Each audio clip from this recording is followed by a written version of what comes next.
साथीहरू नमस्कार। देवानी कानुनका सिद्धान्तहरू र देवानी कार्यविधि कानुनका सिद्धान्तहरू के रहेछन्? अघिल्लो भिडियोमा हामीले चर्चा गरिसकेपछि अब फौजदारी कानुन भनेको के हो? फौजदारी कानुन भन्नाले के बुझिन्छ? फौजदारी कानुनको बारेमा हाम्रो संहिताले के भन्छ? यो विषयवस्तुमा हामीले अघिल्लो भिडियोमा चर्चा गरिसकेका छौँ।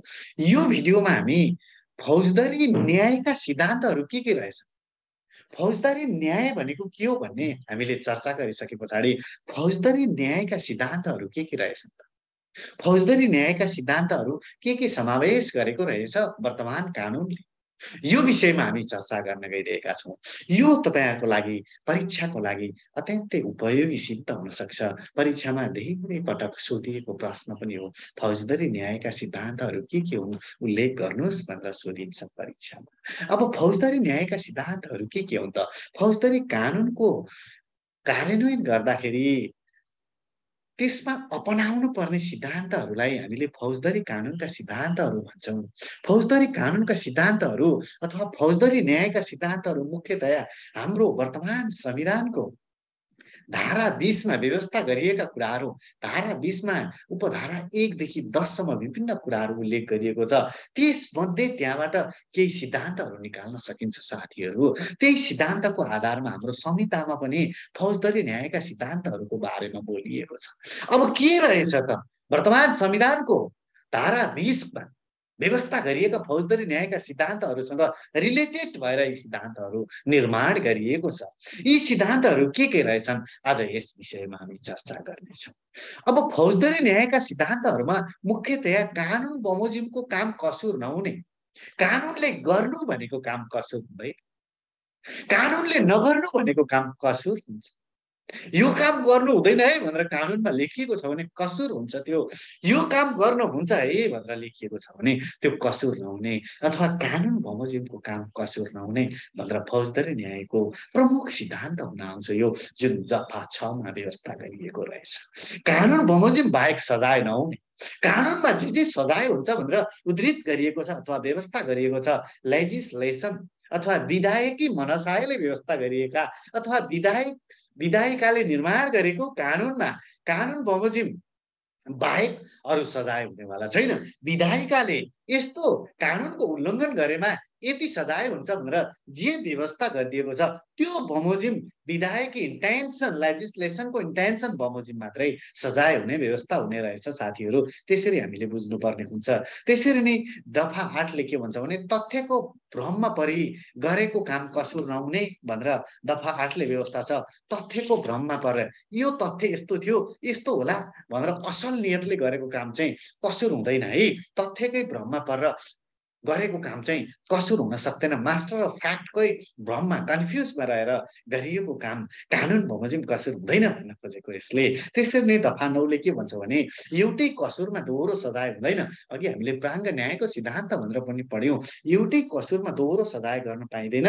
एउटा कसुरमा कानुनले जति व्यवस्था गरेको छ त्यो व्यवस्था गरे अनुसारको मात्रै सजाय हुन्छ, त्यो व्यवस्था गरे भन्दा बाहेकको सजाय हुँदैन। अथवा दुईचोटि एउटै कसुरमा सजाय गर्न मिल्दैन। स्वच्छ सुनवाईबाट वञ्चित नगरिने कुनै पनि नागरिकलाई, फौजदारी न्यायका पात्रहरूलाई अदालतमा उपस्थित भएपछि अथवा कुनै पनि अड्डा अन्य निकायहरूमा उपस्थित भएपछि स्वच्छ सुनवाई फेयर हियरिङबाट वञ्चित गरिनु हुँदैन। उनीहरूको कुरा सुनिदिनु पर्छ। यो सिद्धान्त अडि अल्ट्रम पाल्ट्रम भन्ने सिद्धान्तसँग पनि नजिक रहेको छ। अर्काको कुरा पनि सुन है, सुनेर मात्र निर्णय गर। एक पक्ष निर्णय नगर, तिमीले अर्को पक्षको कुरा पनि सुनेर निर्णय गर। निर्णय गर्दाखेरि स्वच्छ सुनवाईको प्रोसिजर अपनाएर मात्र निर्णय गर। स्वच्छ सुनवाईबाट पक्षहरूलाई वञ्चित गरिनु हुँदैन भन्छ यो सिद्धान्तले। त्यसरी नै दफा 11 ले आफ्नो विरुद्ध साक्षी हुन पर्न लाग्ने संविधानमा पनि व्यवस्था गरेको छ साथीहरू। हेरिदिनु भयो भने दफा 20 एकचोटि भिजिट गर। धारा 20 संविधानको धारा 20 एकचोटि भिजिट गरिदिनुहोस्। त्यहाँ पनि फौजदारी न्यायका सिद्धान्तहरू तपाईहरुले प्राप्त गर्न सक्नुहुन्छ। त्यही सिद्धान्तलाई ल्याएर यहाँ हाम्रो अपराध संहितामा पनि व्यवस्था गरिएको छ, जसले के भन्छ भन्दाखेरि आफ्नो विरुद्ध साक्षी हुन कर लाग्दैन, आफ्नो विरुद्ध साक्षी हुनु पर्दैन भन्छ। कसुर प्रमाणित नभएसम्म कसुरदार नमानिने। अहिले त पत्रिकाले पहिले नै कसुरदार बनाइदिन्छ नि, यस्तो गर्यो अपराधी हो भनेर, त्यो भन्न पाइने रहेछ। कानुन बमोजिम लेजिस्लेसनले जसलाई अधिकार दिएको छ, त्यो अधिकार दिएको निकायले अथवा राज्यले अधिकार दिएको निकायले, जुरिसडिक्सन भएको क्षेत्राधिकार भएको निकायले नियमित अदालतबाट कसुरदार प्रमाणित नभइकन अनुसन्धानको सिलसिलामा, मुद्दा सुनवाईको सिलसिलामा त अपराधी होस् भन्न नपाइने रहेछ।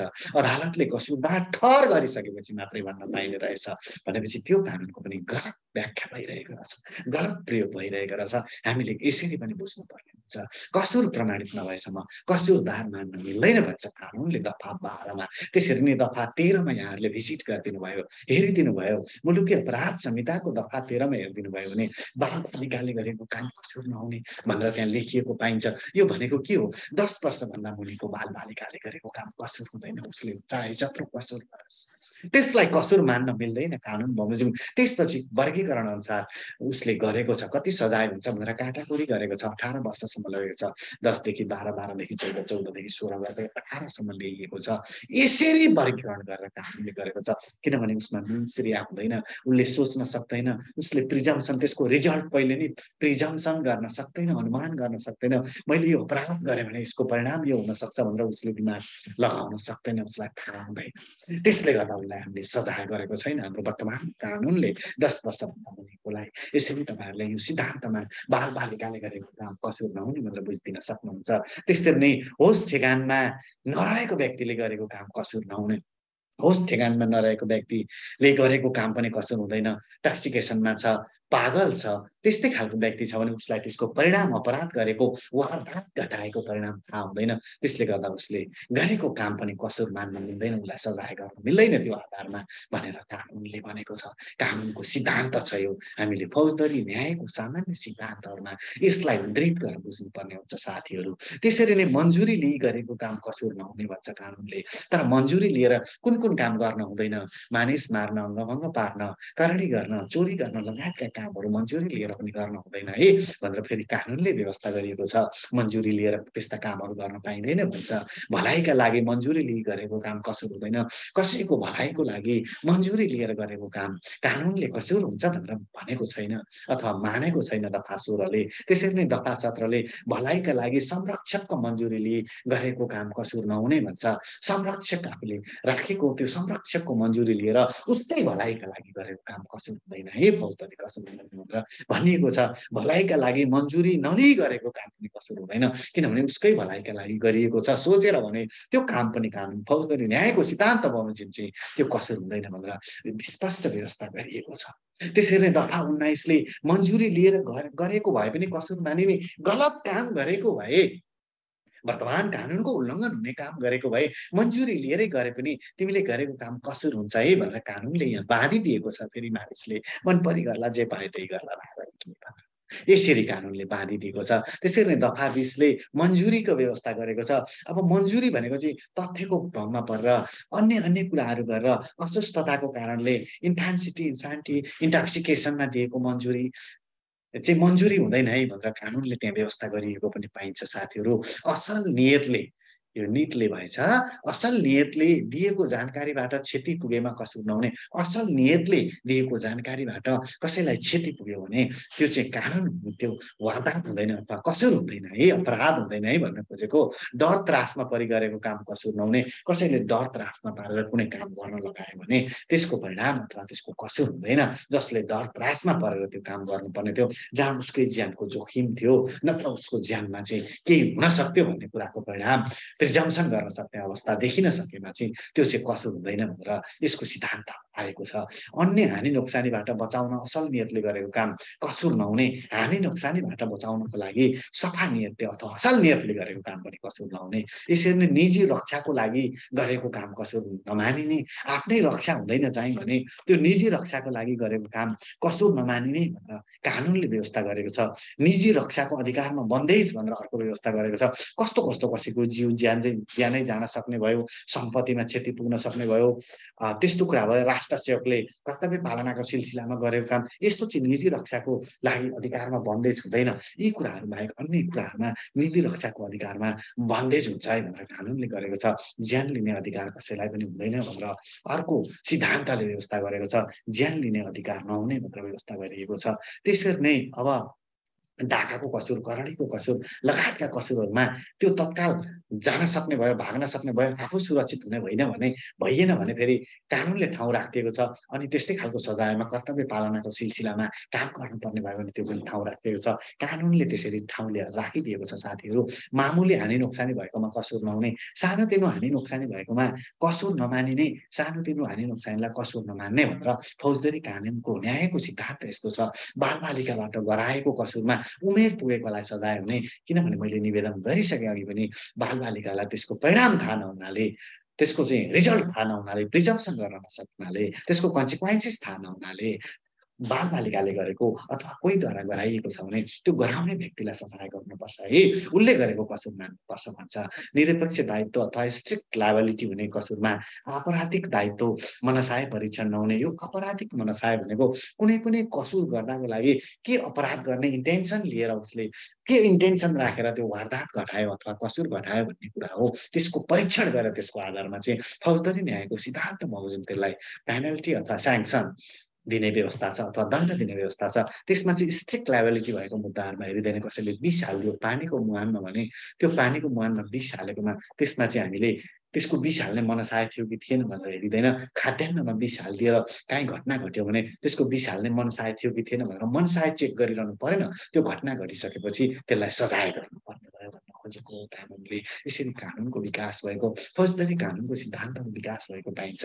नेपालको सेरोफेरो परिप्रेक्ष्यमा अन्य देशका कानुनहरूलाई पनि, कानुनहरूका प्रचलित मान्यताहरूलाई पनि ल्याएर यसरी तयार गरिएका छन् साथीहरू यी सिद्धान्तहरू। सङ्गठित संस्थाबाट भएको कसुरमा काम गर्ने गराउनेको आपराधिक दायित्व हुने। सङ्गठित संस्थाको नामबाट अपराध गर्यो भने त्यो सङ्गठित संस्थामा जो काम गरिरहेको छ वर्तमानमा, जो त्यहाँको रेस्पोन्सिबल पर्सन हो, त्यसले चाहिँ त्यसको कसुर गरेको मानिने भनेर फौजदारी न्यायको सिद्धान्तको विकास भएको छ। समूहबाट भएको कसुरमा सबै सदस्यलाई समान सजाय हुन्छ। समूहबाट कुनै कसुर अपराध घट्यो भने त्यो सदस्यका सबै समूहलाई समान कारवाही गर्नुपर्छ, स्याङ्सन गर्नुपर्छ, कसुर गर्नुपर्छ, सजाय गर्नुपर्छ भनेर फौजदारी न्यायको सिद्धान्तले भनेको छ। अपराध पीडितलाई मुद्दाको कारवाहीको जानकारी र क्षतिपूर्ति पाउने हक हुनेछ भन्छ यसरी नै।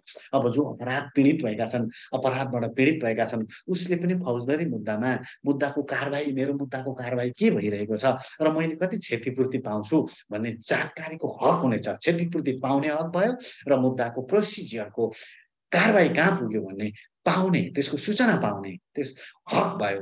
त्यसले गर्दा यावत विविध फौजदारी न्यायका सिद्धान्तहरूलाई व्यवस्था गरिएको छ।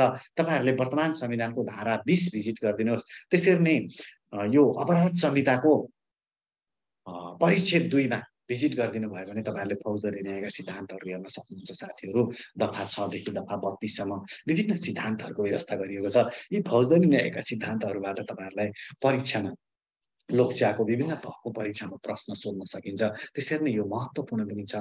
यसलाई तयार गरिदिनुहोस्। मुख्य सिद्धान्तहरू के रहेका छन् ती सिद्धान्तहरूलाई तपाईँहरूले उजागर गरेर लेखिदिनुहोस्। त्यसरी लेखिदिनु भयो भने तपाईँ सफल हुन सक्नुहुन्छ। यो भिडियोले तपाईँहरूलाई पक्कै पनि फौजदारी न्यायको सिद्धान्त के रहेछ, फौजदारी न्यायका सिद्धान्तहरू के कसरी व्यवस्था गरिएको रहेछ र कहाँ व्यवस्था गरिएको रहेछ हाम्रो कानुनमा भन्ने कुराहरू तपाईँहरूलाई यसले पक्कै पनि सहज बनाइदियो। यो सहजतालाई अझ सहजता बनाउनको लागि अन्य यस्तै किसिमका भिडियोहरू पनि तपाईँहरूले हेर्नको लागि यस च्यानललाई सब्स्क्राइब गरिदिनुहुनेछ र अगाडि बढाइदिनुहुनेछ। हवस् त धन्यवाद। नियमित अध्ययन गर्नुहोस्। नियमितता अभ्यासले नै तपाईँहरूलाई माथि पुर्याइन्छ। PPPP रुल फलो गर्नुहोस्। प्र्याक्टिस अनि फेरि प्र्याक्टिस गर्नुहोस्। धेरै लेख्नुहोस्। लेखाइको अभ्यासले लोकसेवालाई नजिक पुर्याउँछ। लेख्दै जानुभयो भने तपाईँलाई सरलता र सहजता पनि पैदा हुन्छ। त्यसले गर्दा लेख्नेले नै सफलता प्राप्त गर्ने हो। लेख्नुहोस् साथीहरू। हवस् त धन्यवाद।